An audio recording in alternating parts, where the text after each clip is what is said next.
Hello, friends. I, Saurabh Agrawal, once again welcome you all at your one stop for preparation of English literature. I hope, among all other things, आपका study पर focus बराबर बना हुआ है and you people are working hard and harder day by day and reaching near your goal. Okay, students, at present we are working on some very important poems of 20th century. मैंने कोशिश करी है कि मैं collect कर सकूं कुछ data और आप लोगों के साथ शेयर कर सकूं उन सब इम्पॉर्टेंट पोएम्स का एक फर्स्ट लेसन हम इसमें कर चुके हैं. आज जो ये लेसन है इसके अंदर हम फर्दर कुछ और इम्पॉर्टेंट पोएम्स देखेंगे. My friends, I always suggest you that this is not an exhaustive study. ये केवल एक रेफरेंस है. आई वुड सजेस्ट कि जो इनके अंदर हम जिन पोइट्स जिन पोएम्स के बारे में पढ़ते हैं you should also look at alternative sources for more information about them. तो देखिए, स्टार्ट करते हैं हम आज का लेसन. और आज की जो हमारी पहली पोएम है एमओडी वॉइस, जो 1849 में लिखी गई थी. So technically it is not poem of 20th century, लेकिन फिर भी ये एक बहुत इम्पॉर्टेंट, बहुत अपने समय की पॉपुलर पोएम है. और इस पोएम के जो राइटर हैं वो है आर्थर क्लफ. आर्थर क्लफ जो थे he was a very close friend of Matthew Arnold. और हम सब जानते हैं मैथ्यू आर्नल्ड ने इनकी मेमोरी के अंदर एक पेस्टरल एलेजी भी रखी थी. And it is now your task, अगर आप को नहीं पता है what is the name of that pastoral elegy, you should go and search for them. अभी हम बात करते हैं इस पर्टिकुलर वर्क की, MOD voice. So friends, what is this? This is basically a novel in verse and it is arranged in 5 cantos as a sequence of letters. Now this is important information. So it's a like a epistolary method has been adopted by Arthur Clough. और इसके अंदर वो लगातार एक letters के माध्यम से इस स्टोरी को आगे बढ़ाते हैं. It describes Clough's first hand experience of the events of 1840s Europe. देखिए, ये जो पीरियड था, it was time of uncertainty and rising nationalist agendas. And Clough wrote this poem while he was living in Rome in 1849 and it was the time when public events were quite, the situation was quite in turmoil. Actually, it is about the brief period in which the Roman Republic existed. So this is an important thing. And city was under siege from the French. There are another important fact you should remember is that there are 3 main speakers in the poem. Claude, who is a young English aristocrat who is writing to his friend Eustace from Italy. So it's basically Claude is the poet himself in disguise. Second character is Mary Travelin, who is a young English woman who is also visiting Italy with her wealthy and bourgeois family. And the voice of the poet himself represented in italics at the beginning and end of each canto. So there are 3 speakers in the poem. Now Claude tells Eustace of the original French attack in April 1849, gallantry of the Roman defenders led by Giuseppe Garibaldi, who drove the French back, ill-advised vacillations of Giuseppe Mazzini, who allowed the French to regroup and eventually take Rome. So all these historical events, they are described by Claude to his friend Eustace through the medium of letters. वो letters लिखते हैं और उसके द्वारा इन events को describe करते हैं. So our next poem, it's a very very popular poem. It is Anne Hathaway 1999 में, और it is written by Carol Duffy. She is a major poetic voice of late 20th century. And if the name resounds, Anne Hathaway, so name itself tell about something about the poem. This sonnet is basically in the voice of Shakespeare's wife. Yes, my dear friends, Anne Hathaway is the name of Shakespeare's wife, and she is the narrator, the speaker of the poem. And Duffy tried to create an identity for a woman who was both overshadowed by a great man and negatively depicted in history. So it is basically like ये जो एक हम कह सकते हैं it's like reworking और restructuring the narrative, जो एक पर्टिकुलर पोस्ट मॉडर्निज्म टेक्निक है जिसके अंदर से हिस्ट्री को हम रिक्रिएट करते हैं. The sonnet is preceded by an epigraph quoting William Shakespeare's will and the famous line, item I gave unto my wife, my second best bed. Now this itself is taken to be like an ironical statement made by Shakespeare in regard to his wife, that his wife even didn't deserve his best bed, it was only second best bed. Now how Carol and Duffy reworks this line, किस तरह से वो इसको change कर देती है context को. We come to learn that best bed was reserved for guests while Mr. and Mrs. Shakespeare enjoyed their lovemaking in the next best bed or the second best bed. This is basically what Carol points out through the voice of Anne Hathaway. Now Anne Hathaway compares Shakespeare's writing to both Shooting Star and Kisses. In typical Shakespearean language, she writes, her body in turn relates to his as poetic devices like assonance and echo relate to his writing. Then in this manner, she becomes part of his writing.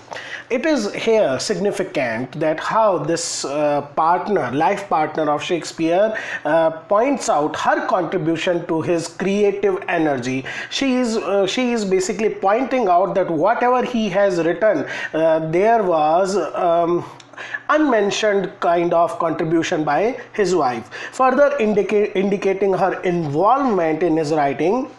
Parts of language became erotic metaphors for inexpressible mutuality of their lovemaking. This mutuality is not only for lovemaking but also for writing. Shakespeare was, according to poetic voice of Anne Hathaway, Shakespeare was totally dependent upon his wife to write his work. His touch, a verb dancing in the center of a noun. This link between Shakespeare's writing and this relationship becomes more explicit with the 8th line, where the speaker dreams that he had written the bed a page beneath his writer's hand. So basically, in the sestet part, the following lines reimagine his plays. Instead of being words acted by actors, which we generally suppose कि जो उन्होंने Shakespeare ने words लिखे और actors ने enact करे, she imagines the word being acted out by the touch, scent, taste. So all the physicality she brings to the life, the creative art of Shakespeare. In the concluding couplet, the speaker compares how she holds her deceased husband in her mind to how he held her in the second best bed. और इस couplet के द्वारा she makes it clear that she enjoys a very privileged place in creative aura of Shakespeare. I hold him in the casket of my widow's head. This one is very special phrase. She holds him like a pearl as he held me upon the next best bed. This ending feels like a promise, a way for the widow to honor her husband in death as he honored her in life. तो इस तरह से Carol जो है वो बिल्कुल top से turn कर देती हैं जो जनरली कॉन्सेप्ट माना जाता है कि Shakespeare was not happy with his married life. This poem is an attempt made by Carol to vindicate the honor of his wife. Okay, working towards our next poem, and it is Annus Mirabilis. 1974 के अंदर ये poem publish हुई थी, and writer is one of the greatest poetic voice of 20th century, Philip Larkin. We know Philip Larkin is known for his ironical stance towards the general life, और किस तरह से वो अपनी poem के अंदर एक बड़ी ही harsh ironic tone रखते हैं. This poem is another example of his is this ironic detachment, this ironic stance towards the we can say sweet, bittersweet uncertainties of life. Now, this ironic and typical Larkinesque. Now, Larkinesque is an epithet, is an adjective which we use to describe the poems in which there is a kind of calm irony. The poet is very detached observer.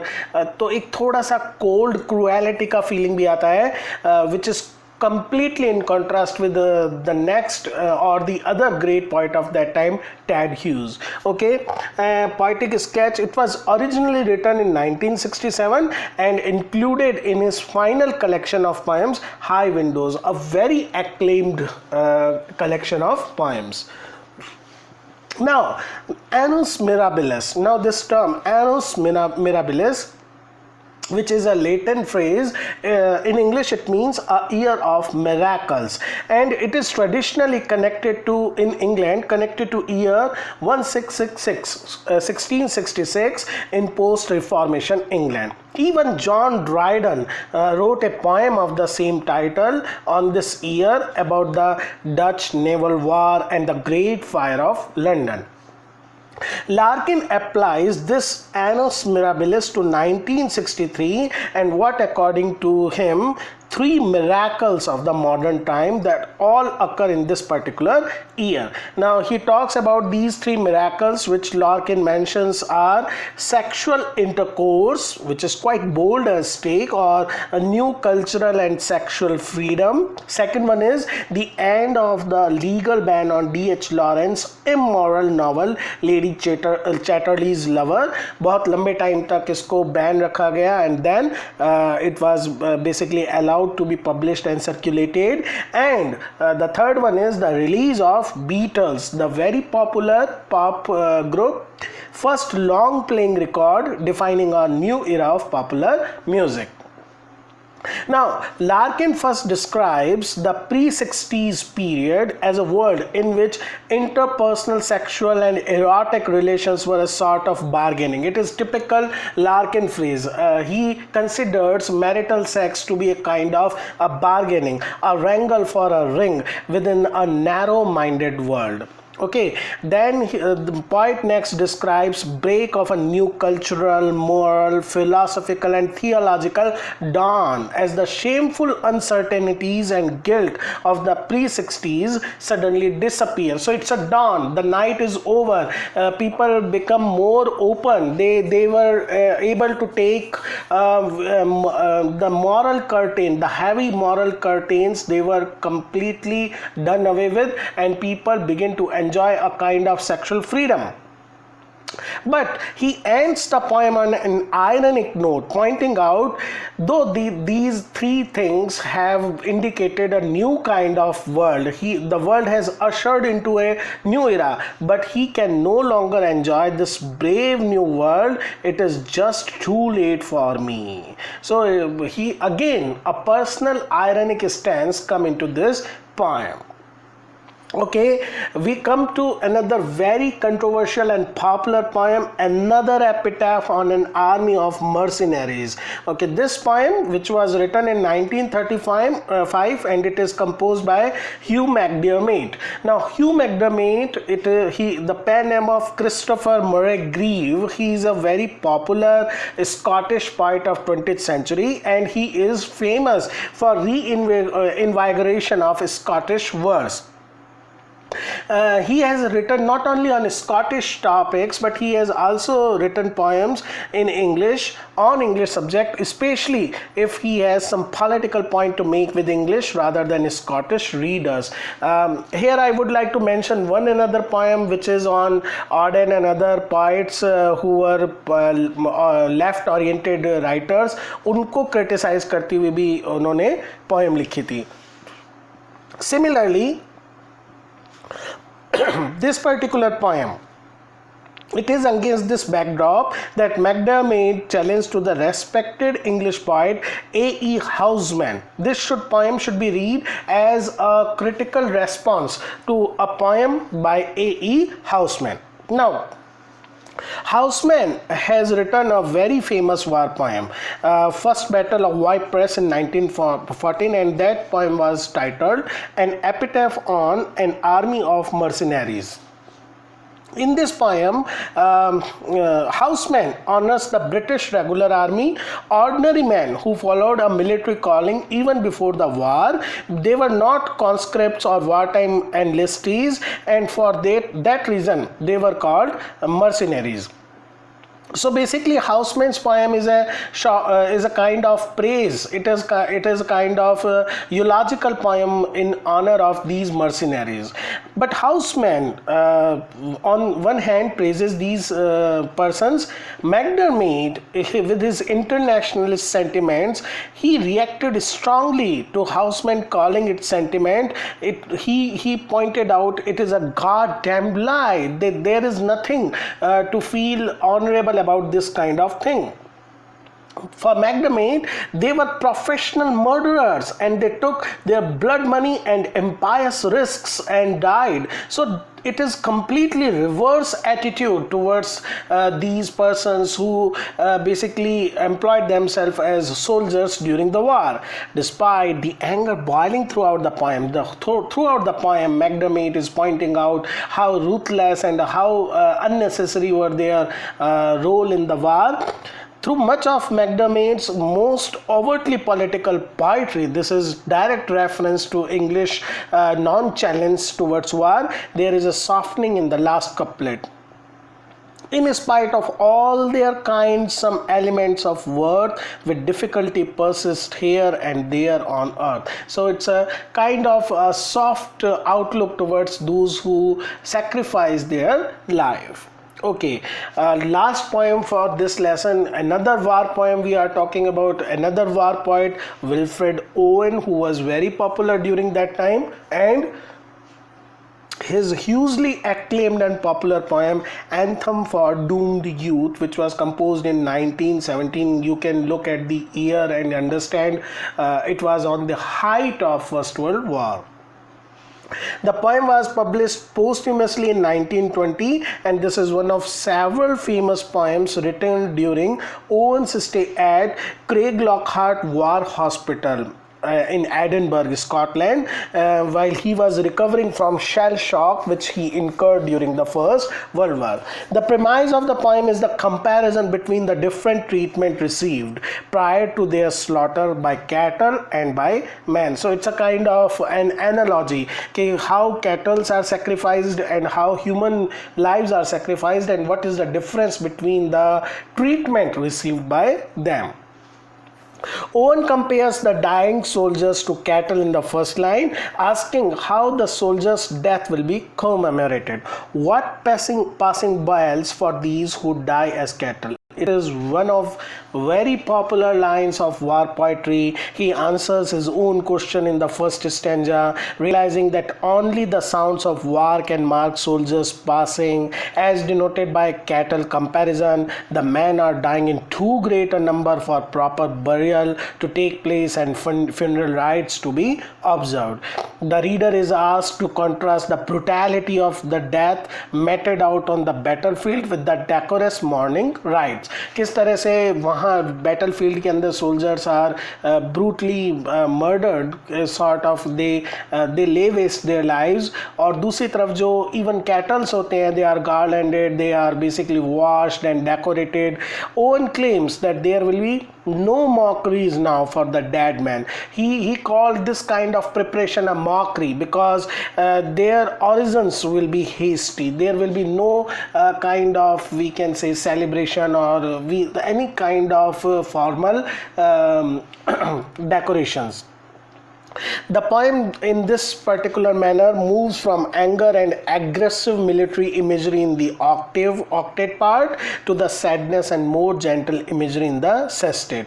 It starts with another question: what candles may be held to speed them all? So candles basically are symbols of hope and respect, and they are often lit in memory of those who have passed on. लेकिन ये जो candle हैं, ये they will be held by innocent boys. The flames will be reflected in the eyes of those doomed to die in war. and there will be no decent burial for most of the dead. The pale skin of girls' brows, it will basically become a kind of pall for them, the cloth that cover the coffin, and the flowers traditionally placed at the graveside and around the church, it will symbolize the contemplative, beautiful thoughts of mourners. So it's a typical war poem pointing out the great waste a war basically causes.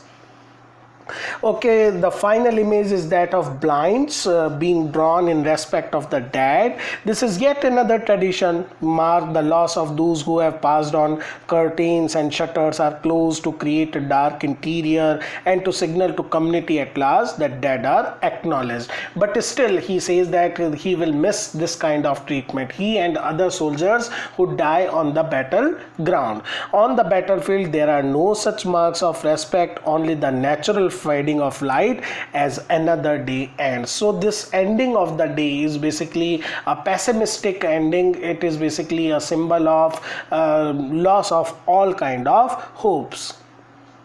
Okay friends, so this was our lesson for this particular some poems, important poems we discussed, and I hope you are following these lessons and finding them worthy of your time. I always request you to give your kind suggestion to make these lessons more worthy, and very soon we will come with some quizzes which will be based on theory and history of English literature. Thank you my dear friends.